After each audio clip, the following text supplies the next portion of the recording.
The boy was crying before they reached the village. It was not the dramatic performative crying of a child who wanted something and had learned that volume was currency. It was the quiet, exhausted crying of a 4-year-old who had been in a carriage for 6 hours and who wanted his nursemaid and his wooden horse and the particular corner of the nursery at Ashcombe where the light came through the curtains in the afternoon and made patterns on the floor that he called his tigers. Robert did not travel well. He had not traveled well since his mother died, which was 18 months ago, and which had changed everything about the boy: his sleep, his appetite, his willingness to be held by anyone other than Mrs. Brennan, who had been his nursemaid since birth, and who was, at this moment, sitting in the second carriage with a headache and the expression that suggested she held the Duke personally responsible for the entire expedition.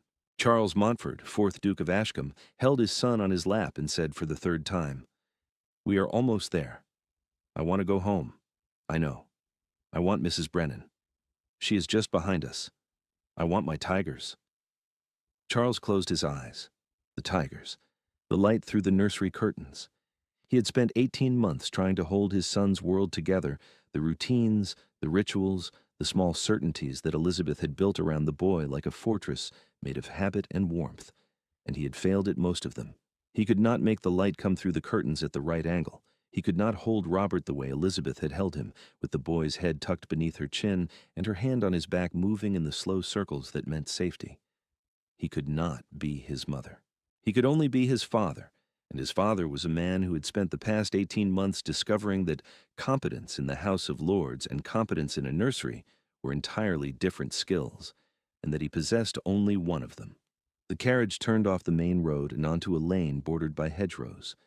They were in Hertfordshire, 30 miles from London, a world away from the noise and performance of the season, and they were here because Lord Granville, who was Charles's oldest friend, and who had watched him deteriorate since Elizabeth's death with the quiet alarm of a man who could see the damage but not the remedy, had written a letter. The letter had said, "There is a family near my estate, the Fieldings, a gentleman of modest means, a wife and a daughter, Anne, who is 24 and unmarried. She is not what London would consider remarkable. She is what I would consider exactly what you need. Come and see for yourself. But Charles, do not come as the Duke. Come as yourself. Come as a father with a boy who needs something you cannot give him. If she is right, you will know. If she is not, you will have lost nothing but a weekend." Charles had resisted. He had resisted for 3 weeks, during which Robert had stopped eating breakfast. Mrs. Brennan had threatened to resign for the 4th time, and the new governess, the 3rd in a year, had lasted exactly 9 days before declaring that the child was unmanageable and the household was in chaos, and she had not trained at Mrs. Langford's academy to be ignored by a 4-year-old who would only speak to his nursemaid. On the 10th day, Charles had written back to Granville, "We will come. I will use my family name only. Introduce me as Mr. Montfort, a friend from London. Do not mention the title, the estate, or the House of Lords. If this woman is kind, I want to see it directed at my son, not at my position." They arrived at Granville's estate, a comfortable manor called Whitwell, at 4:30 on a Friday afternoon. Robert had stopped crying, but had replaced it with a silence that Charles found more alarming, the silence of a child who has retreated into himself because the world outside has become too unpredictable to trust. Granville met them in the drive. He was 56, unmarried, possessed of the particular warmth that some childless men develop toward the children of their friends, and he crouched down to Robert's height and said, "I have a dog. His name is Captain. He's very old and very fat, and he sleeps in front of the fire. Would you like to meet him?" Robert looked at his father. Charles nodded. Robert took Granville's hand, cautiously with the careful grip of a child who had learned that hands could be withdrawn without warning, and they went inside. Charles stood in the drive and breathed. The air smelled of cut grass and horse, and something floral he could not identify, and the house was quiet in the way that only country houses are quiet, with the particular hum of a place that exists at a pace London has forgotten. The Fieldings were invited to dinner the following evening. Granville had arranged it with the casual precision of a man who understood that the arrangement must appear accidental to succeed. "The Fieldings are neighbors," he told Charles over breakfast. "They dine with me regularly. Anne helps with the parish school. Her father reads too much, and her mother worries too much, and Anne manages both of them with a competence that I find, frankly, intimidating. You admire her. I admire anyone who runs a household on 200 pounds a year without complaint and teaches 12 children to read without losing her patience or her mind. She is, Granville paused, searching for the word. She is the kind of woman who enters a room and makes it work better. Not louder, not brighter, better. Charles said nothing. He was thinking about Elizabeth, who had entered rooms and made them beautiful, who had been admired by everyone and loved by him, and who had died of a fever in November with Robert sleeping in the next room, and who had left behind a house that functioned perfectly and a husband who did not. The Fieldings arrived at 6 o'clock on Saturday evening. Mr. Fielding was a retired clergyman with spectacles and a distracted manner that suggested he was always thinking about something other than what was happening in front of him. Mrs. Fielding was anxious and talkative and immediately began complimenting the curtains and the silver and the arrangement of the dining table, which Charles recognized as the nervous performance of a woman who felt out of place and was filling the silence with words before it could fill itself with judgment. Anne Fielding was neither of these things. She was 24, dark-haired, of medium height, and dressed in a green muslin day gown that was clean and well-pressed, but had been turned at the cuffs, a detail that Charles noticed because Elizabeth had taught him to notice such things, and because noticing was easier than feeling, and he had spent 18 months choosing the former over the latter. Her face was pleasant without being striking. Her manner was composed without being rigid. She greeted Granville with the easy warmth of genuine friendship, greeted Charles with a polite inclination of her head and a handshake that was firm and brief, and when Granville introduced him as, "My friend Mr. Montford, visiting from London with his young son," she said, "How do you do, Mr. Montford? How old is your son?" 4. "Is he with you this evening?" "He is upstairs with his nursemaid." "He does not. He's not comfortable in new places." Anne looked at him.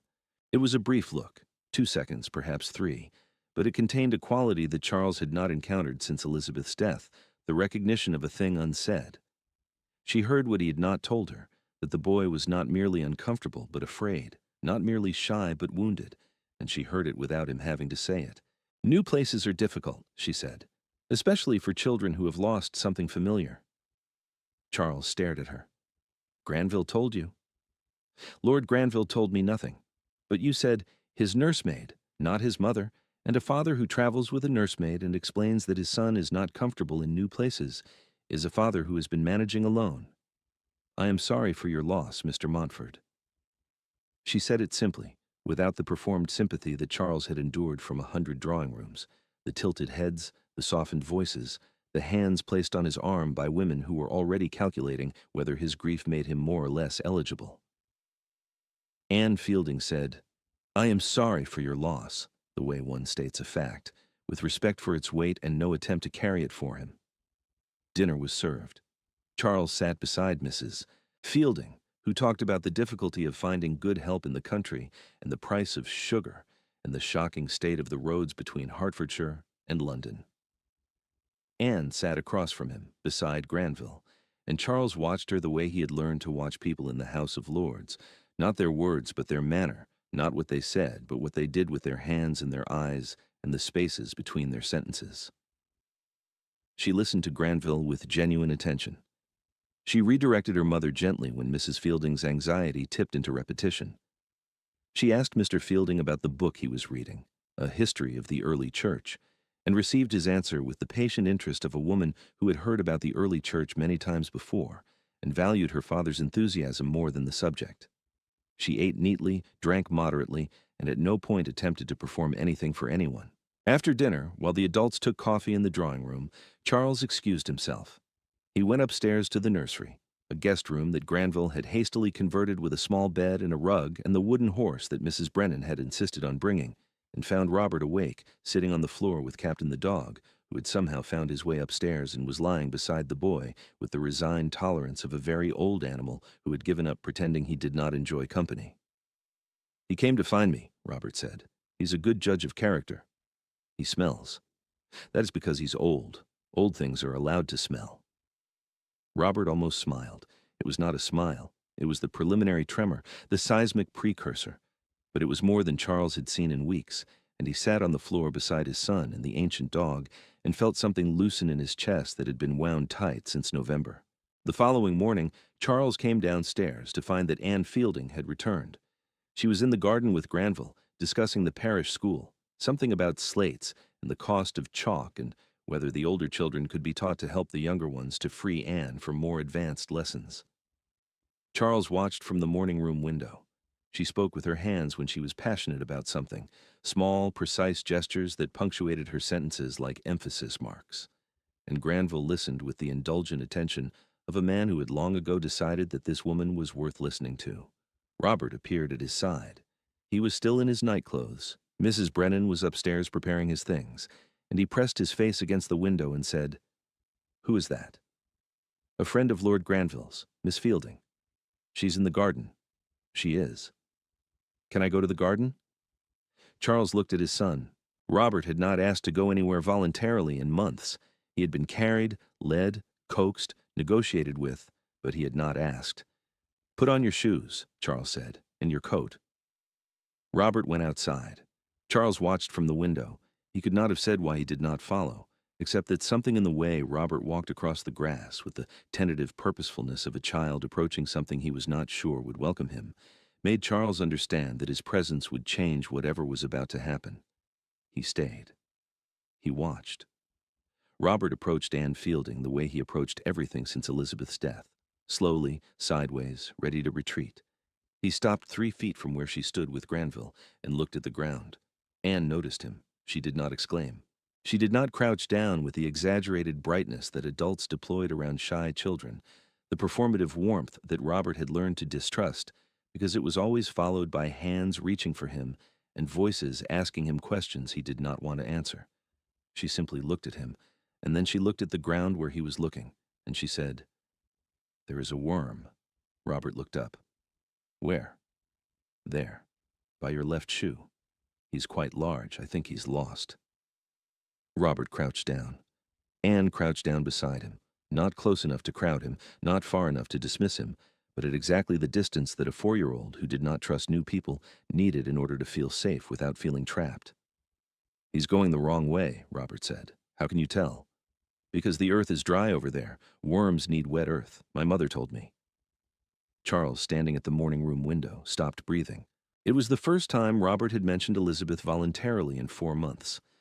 Anne did not react. She did not look up at Granville with significance. She did not say, "Your mother sounds very clever," with the weighted tenderness that adults used when referencing dead parents to their children. She said, "She was right. Shall we help him find the wet earth?" They spent 20 minutes in the garden, Anne and Robert and the worm, and eventually Captain, who lumbered out through the kitchen door and lay in the grass watching them with the philosophical indifference of a dog who had seen everything and found most of it acceptable. Robert showed Anne how to move a worm without hurting it. You had to wet your hands first. His mother had taught him that too. And Anne listened with the same attention she had given Granville's conversation at dinner, the same attention she gave her father's lectures on the early church, the attention of a woman for whom listening was not a skill but a disposition. Charles watched all of it. He watched his son speak more words in 20 minutes than he had spoken in the previous 3 days. He watched Anne's hands, careful, unhurried, following Robert's instructions about the worm with genuine interest rather than performed patience. He watched the moment when Robert, reaching for the worm, lost his balance, and Anne caught his arm, gently, without fuss, steadying him and releasing him in a single motion that communicated, "I am here without saying you need me." He watched his son look up at Anne Fielding with an expression he had not seen since Elizabeth's death. Trust. Charles left the window. He walked through the house, past the drawing room where Granville had laid out the morning papers, past the study where Mr. Fielding was already reading about the early church, past the kitchen where Mrs. Brennan was arguing with Granville's cook about porridge, and he went out to the garden. Anne stood when she saw him. Robert did not. He was placing the worm in a patch of damp earth near the fountain, and his attention was entirely occupied. "Mr. Montfort," Anne said, "your son has been teaching me about worms." "So I see. He is very knowledgeable. He tells me his mother was an expert. She was an expert on most things." Charles looked at Anne Fielding standing in the morning light in her green muslin gown with the turned cuffs and the grass stain on her hem where she had knelt beside his son. and he made a decision. Not a careful decision, not a calculated decision, not the kind of decision he made in the House of Lords after weighing evidence and consulting precedent. A decision made in the way his mother had once told him the important decisions were made, with the part of yourself that knows before the rest of you catches up. "Miss Fielding," he said, "I've not been entirely honest with you." Anne's expression shifted, not alarm, not suspicion, but the careful attention of a woman who understood that honesty was about to require something of her. "My name is Charles Montfort. That part is true, but I'm not merely Mr. Montfort. I'm the Duke of Ashcombe." The garden was very quiet. Robert continued placing the worm. Captain yawned. "I came here because Granville suggested I might find—" He stopped. The words he had prepared, the reasonable explanation about seeking a wife, about Robert needing a mother's presence, about the practical necessities of a household without a mistress, all of it felt suddenly insufficient, like trying to describe a cathedral by listing its measurements. "I came here because my son has not mentioned his mother voluntarily in 4 months," he said, "and in 20 minutes with you, he mentioned her twice. He showed you how to hold a worm the way she taught him. He trusted you with something he has not trusted anyone with since she died, and I do not believe that was accidental. I believe that was the result of who you are, not what you performed, not what you calculated, not what you showed me, because you thought I was a duke. You did not know I was a duke. You knew I was a father with a boy who was hurting, and you got down on your knees in the grass, and you helped him move a worm." Anne looked at him. Then she looked at Robert. Then she looked back at Charles with an expression he could not entirely read. It contained surprise and something that might have been anger, and beneath both of those, something quieter and more complicated that he would later learn, was the particular emotion of a woman who had been seen clearly for the first time and was not yet sure whether it was safe. "You watched us," she said, "from the window." "Yes." "You watched to see how I would treat him without knowing who you were." "Yes. That is—" She paused. She was choosing her words with the same care she brought to everything. "That is either the most calculating thing a man has ever done to me, or the most honest. I have not yet decided which." "It is both," Charles said, "and I am sorry for the calculation, but I am not sorry for what it showed me." "And what did it show you?" "That you are kind without performance, that you listen without agenda, that my son, who has not willingly approached a stranger since his mother died, walked across a garden to stand beside you because something in you told him it was safe." He paused. "I would like to court you, Miss Fielding, properly, as myself, with full knowledge of who I am and what I am asking." Anne did not answer immediately. She looked at Robert, who had finished with the worm and was now sitting in the grass with Captain's head in his lap, stroking the old dog's ears with the absent tenderness of a child who had found, for the first time in months, something that did not require him to be careful. "I will consider it," she said, "but I have conditions." "Name them." "First, you will not test me again. If you wish to know something about my character, you will ask me directly, and I will tell you the truth, because that is what I do. Second, I am not a replacement for your wife. I did not know her. I cannot be her. If you are looking for someone to recreate what you had, I am not that person. I can only be what I am." "What are you?" "A clergyman's daughter who teaches children to read and knows how to hold a worm without hurting it. That is the whole of my qualifications." "Those," Charles said, "are precisely the qualifications I have been looking for." The courtship lasted 5 weeks. Charles visited every weekend, bringing Robert, who had begun asking on Wednesday mornings whether it was Friday yet. Anne received them in her parents' modest parlor, where Mr. Fielding read in his corner, and Mrs. Fielding brought tea and biscuits, and gradually stopped performing nervousness around the man she now knew was a duke, partly because Anne had told her to stop, and partly because Charles had a gift, inherited from Elizabeth, though he did not know it, for making people feel that their ordinary selves were sufficient.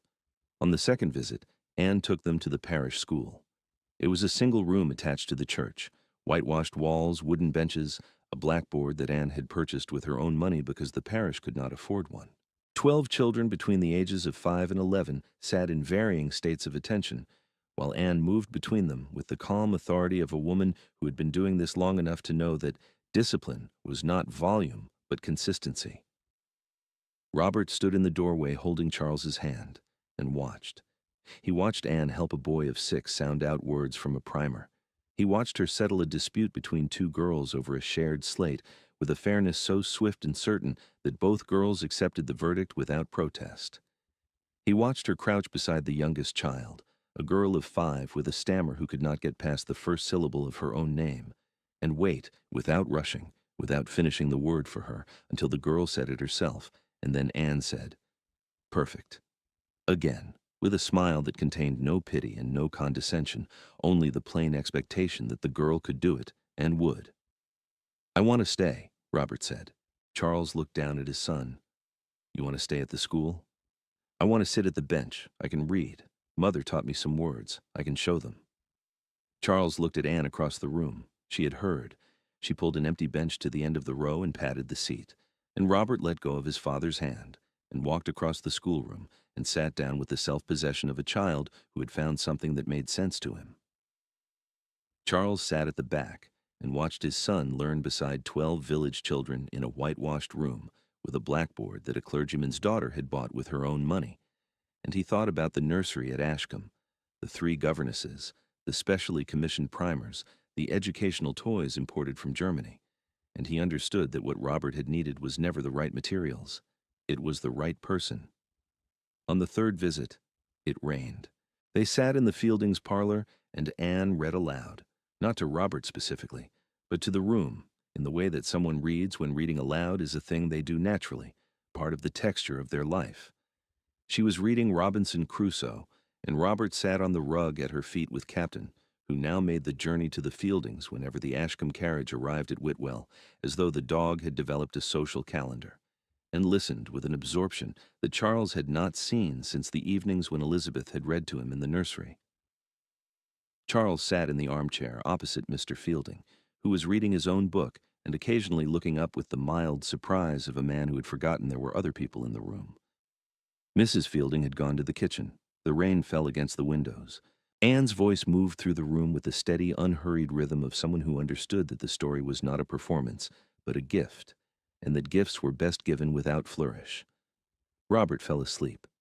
Anne stopped reading, marked the page, and covered him with a shawl from the back of her chair, a gesture so automatic, so devoid of deliberation, that Charles understood she had done it 100 times before, for the children at the school, for her father dozing in his chair, for anyone in her orbit who needed warmth and was not awake to ask for it.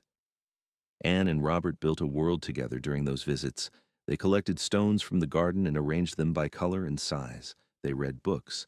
She had strong opinions about which books were appropriate for a 4-year-old and dismissed 3 of Mrs. Brennan's choices with a firmness that made Mrs. Brennan, for the first time, look at the woman who might replace her mistress with something other than suspicion.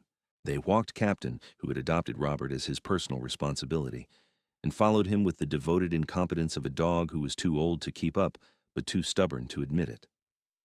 Charles watched, not from windows this time, he had promised, but from beside them, close enough to see the particular way Anne spoke to Robert, never down to him, never past him, always directly, as though his thoughts and feelings were as valid as anyone's in the room. She did not try to fix his grief. She did not tell him that his mother was watching from heaven, or that he should be brave, or that everything would be all right.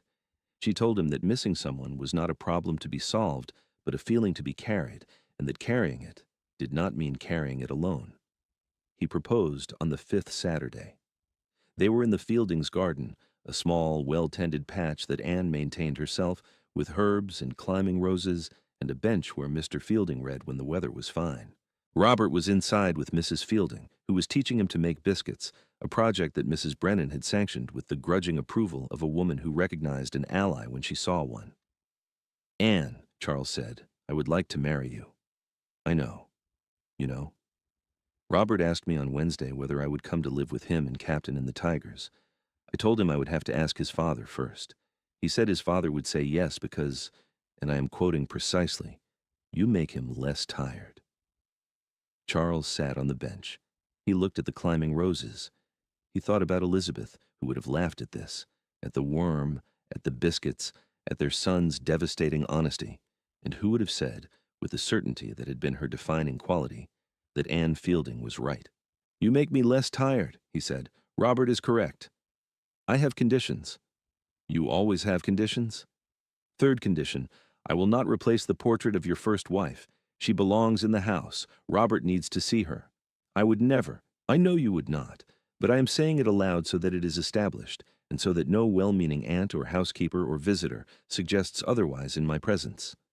She was his mother. She will remain his mother.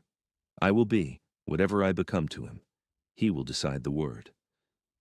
Charles looked at this woman, this clergyman's daughter in a garden in Hertfordshire, with grass-stained hems and strong opinions about portraiture, and a 4-year-old boy who had walked across a lawn to stand beside her, because something in her told him it was safe. And he felt the knot in his chest that had been wound tight since November loosen another fraction. Not fully. Perhaps not ever fully. But enough. Yes, he said, to all of it. They married at Ashcombe in September. Anne arrived at the estate 3 days before the wedding, and Charles watched her walk through the house the way he had watched her walk through the garden, seeing everything, performing nothing. She met Mrs. Brennan properly, as an equal, and discussed Robert's routines with the thoroughness of a woman who understood that disrupting a child's rituals was the surest way to lose his trust. She met Cartwright the steward, and asked him 3 questions about the estate's income that he had not expected, and could not immediately answer. She stood before Elizabeth's portrait in the gallery, a painting in oils, Elizabeth in the blue dress she had worn to their wedding, smiling, and she looked at it for a long time without speaking. She was beautiful, Anne said when Charles found her there. She was. Robert has her eyes. He does. Anne turned from the portrait and looked at him. I will take care of what she built, she said. I give you my word. The wedding was small. Granville stood as witness, weeping openly and without shame. Mr. and Mrs. Fielding sat in the front pew, Mrs. Fielding crying, and Mr. Fielding reading the order of service with the scholarly attention he brought to all texts. Robert stood beside his father in a small tailcoat that Mrs. Brennan had commissioned from the tailor in the village, and when the vicar asked whether anyone present knew of any impediment, Robert said, in a voice that carried to every corner of the chapel, "What is an impediment?" The congregation laughed. Anne laughed. Charles, for the first time since Elizabeth's funeral, laughed in a church. The months that followed were not the dramatic transformation that novels promised. They were quieter than that. Anne learned the house. She sat with Cartwright in the ledgers. She walked the estate with Mrs. Brennan and Robert and Captain, who had made the journey from Whitwell because Robert had refused to leave without him. And Granville, who had no children and therefore no practice refusing them, had surrendered the dog with the dignified defeat of a man outmaneuvered by a 4-year-old.